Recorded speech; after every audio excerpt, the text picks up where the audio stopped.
Well, it's good to be here. Thank you all. Isn't it great to be at the Iowa State Fair? This is actually the best state fair in the country. I think it's the 5th time we've been here, and our grandchildren Maggie and Robert are with us, so we're thrilled. But let me pick up where we talked last night about urgency, about getting things done, and about working at a time when you have two different parties involved. When I was a very junior member, I worked with Ronald Reagan, and we developed a program that Jack Kemp took the lead on. And the Democrats controlled the House, the Republicans controlled the Senate, and the presidency was held by the Republicans. We had to find a way to bring the American people together so that they would say this was the right thing to do. And this, tomorrow, is the 30th anniversary of Ronald Reagan signing the 3-year tax cut that launched the recovery that enabled us to create jobs for year after year.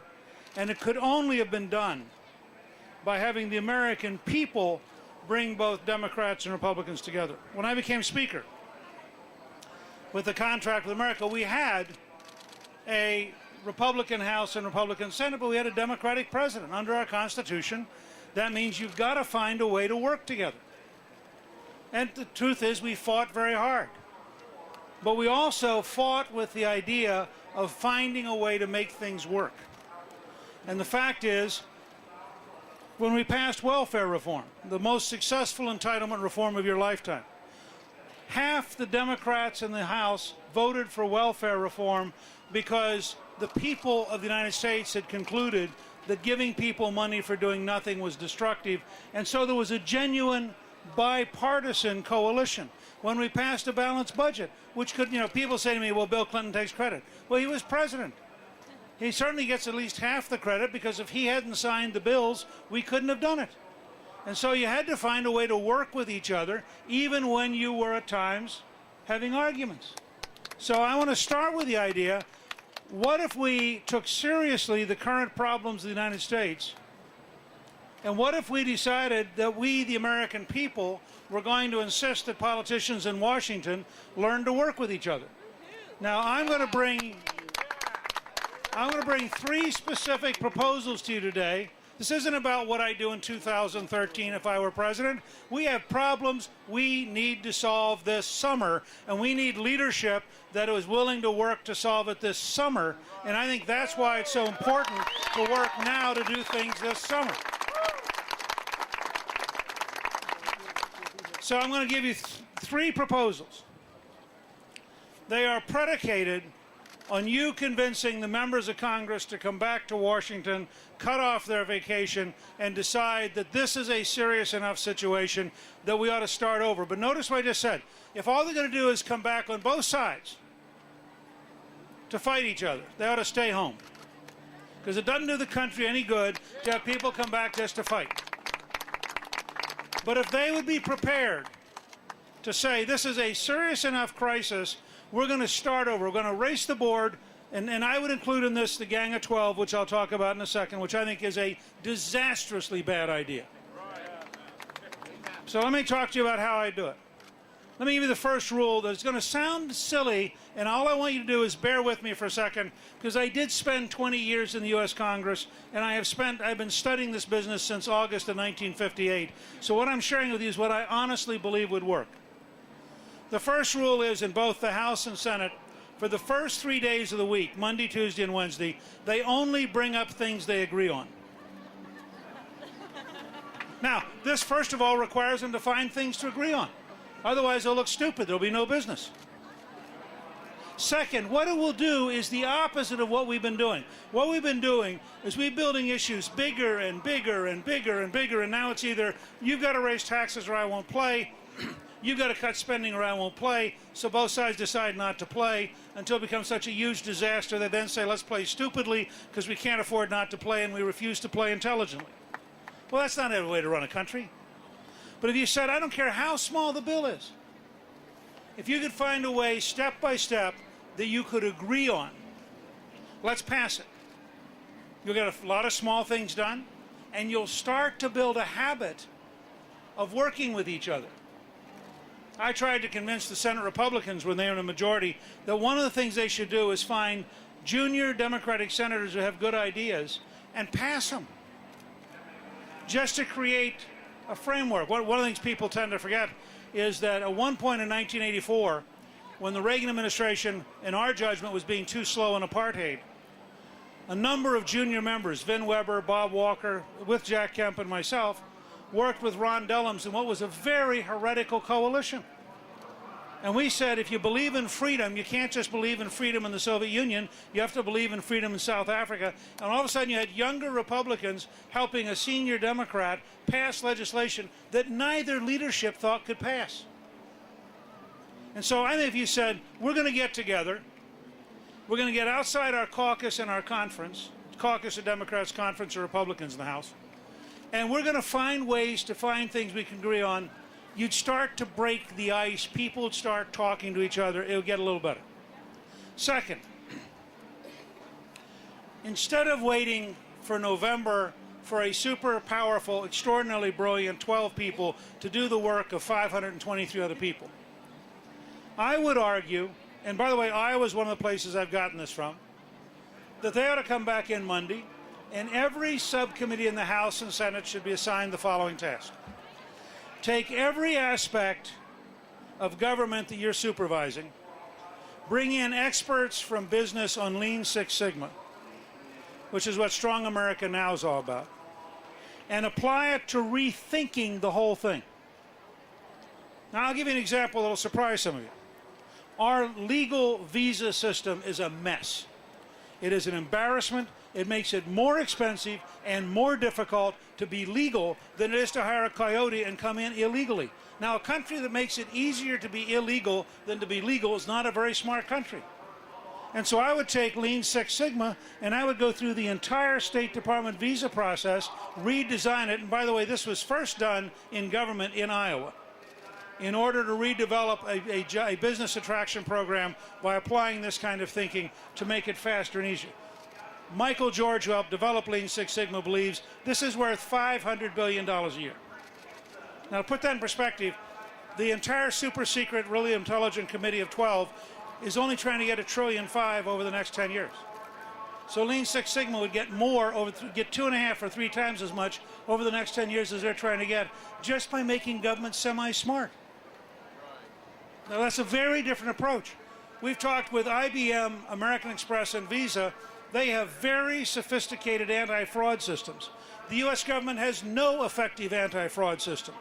If you applied an American Express quality anti-fraud system to Medicare and Medicaid, you would save between $70 and $100 billion a year. If you applied it to food stamps, you'd save $10 or $20 billion a year. If you applied it to supplemental security income, you'd save $10 billion a year. I just saved in that one device almost as much money as the entire committee of 12 is going to try to save. But it's a new idea. It's a different way of thinking things. It isn't politics. It isn't more or less. It isn't conservative liberal. It's just being smart and applying modern techniques and modern management to do things intelligently. So my second challenge to the Congress is simple. Starting next week, actually have every member doing their job, track every member, and every month find savings, and have as your goal preempting the committee of 12 by finding enough savings before Thanksgiving that you don't need them. And then you can have intelligent savings. Let me give you one example that may surprise you. I am against an arbitrary $500 billion cut in defense. I think that's a fairly stupid idea. I think you ought to have the level of national security you have to defeat the enemies who threaten you.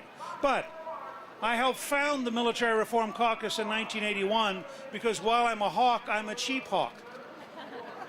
And I believe if you applied Lean Six Sigma across the board to the State Department, the Intelligence Community, and the Defense Department, you would save an immense amount of money, but you would save it intelligently by taking out waste rather than cutting out entire programs because you can't figure out how to manage. It's a fundamentally different approach. Last thing. We desperately need to get this economy running again. And let me be very clear. Every American of every background should be worried. I don't care if you're rich or poor. I don't care what your ethnic background is. I don't care what your geographic region is. I don't care which party you belong to. I don't care what your ideology is. We are teetering on the edge of an economic disaster. You look what's happening in Europe. You look at the riots in Great Britain. You look at the collapse of Greece. You look at where the Italian currency bonds are today, and you look where the French bonds are today, which is about where the Italians were in July. You look at the bubble in China, which is going to eventually break, and they're going to have the same economic malaise that other people have. And you look around and say to yourself, how comfortable am I that the current policies are going to avoid the depression getting even worse? I'll tell you, as a historian, I'm not comfortable at all. When you bounce along at 9% unemployment, you have a grave risk you could slide down rather than grow up, because there's no drive in this system right now. So my third challenge to Congress, we come back in Monday. This is much harder to do because of ideology. But let's start with a couple things. 6 Democratic senators have sent a letter, or are in the process of sending a letter to the president, asking that their states be allowed to drill offshore. So you could put together a bipartisan majority in favor of liberating American companies on American soil to produce American energy in order to be in a position that you don't have to send $400 billion a year overseas. Second example, I got some heat from some conservatives because I favor ethanol. But let me give you a case study. I voted for gasohol. Those of you who are younger will not realize this, but gasohol was the original term in 1984. Ronald Reagan signed it. I voted for his extension in 1986. Ronald Reagan signed it because we had a simple rule. If our choice was Iowa or Iran, we liked having money in Iowa. If our choice was South Dakota or Saudi Arabia, we liked having money in South Dakota. Now, I talked to lots of sophisticated ethanol people, and I've advised the ethanol industry, because I actually believe in this. I believed in this years ago when, as a Georgian, I had no net interest in Iowa, and I wasn't doing anything in particular except I thought it was right for national security. I believe in all American energy being necessary to get free from foreign dictators and to rebuild our economy. And I want to say just 2 quick things about this. Most of the ethanol people I know are prepared to eventually get rid of the subsidy if we move to flex fuel cars and flex fuel tanks, so the customer has a genuine choice, because as oil prices go up worldwide, ethanol becomes genuinely commercially competitive if you have a gas station that carries it and you have a car that can use it. And so I reject those who say, oh, we've got to do exactly what big oil wants because that way they can keep their monopoly. And I'm for oil. I'm for drilling offshore. I'm for opening up lots of land for oil. I think American oil is vastly better than Iranian oil. But I'm also for ethanol. I'm also for solar and wind. Tomorrow I'm going to sign one of those wind panels out at one of the propellers out at Ames. Here's a fact you should keep in your head. We have more total energy in the United States than any other country in the world. We have more total energy in the United States than they have in Russia. We have the largest hydrocarbon, coal, oil, gas combined in the world. And you have a federal government which is anti-American energy. I mean, it just boggles the mind. But I don't want to get involved in a big ideological fight. Let's rifle shoot one step at a time. And I'll close with this example. I mean, a lot of things we could do. We should repeal and I hope the House will repeal immediately, the Dodd-Frank bill, which is a disastrously bad bill. Don't take my word for it. You go to any community bank in Iowa, any bank in Iowa, and ask them what the devastating impact of Dodd-Frank is and how it's killing jobs in Iowa and stopping the economy.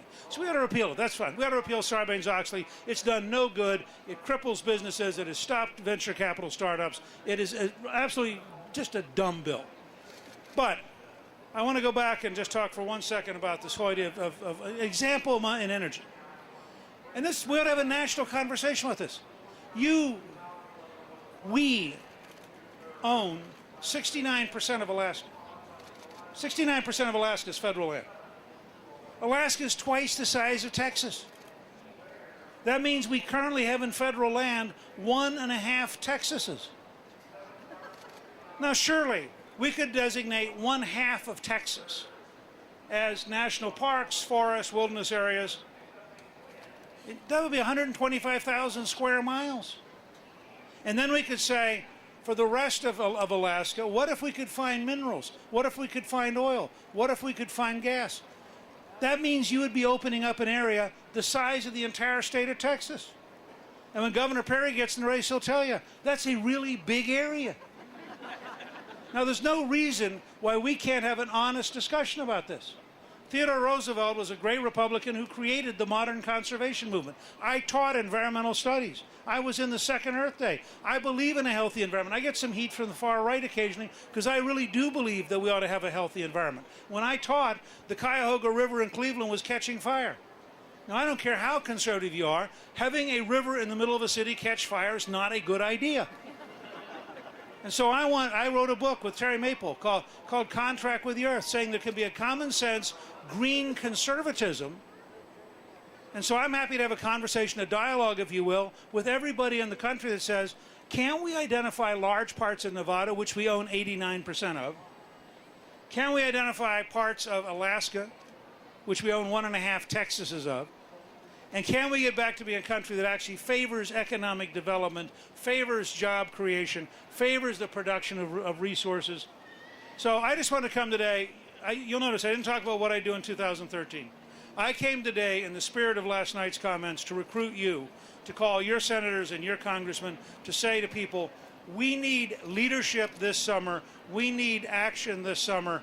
And as far as I am concerned, I want to be a citizen this summer, helping my country get back to work, helping my country solve its problems. We got plenty of time to run for president later. Thank you very much. Good luck and God bless you.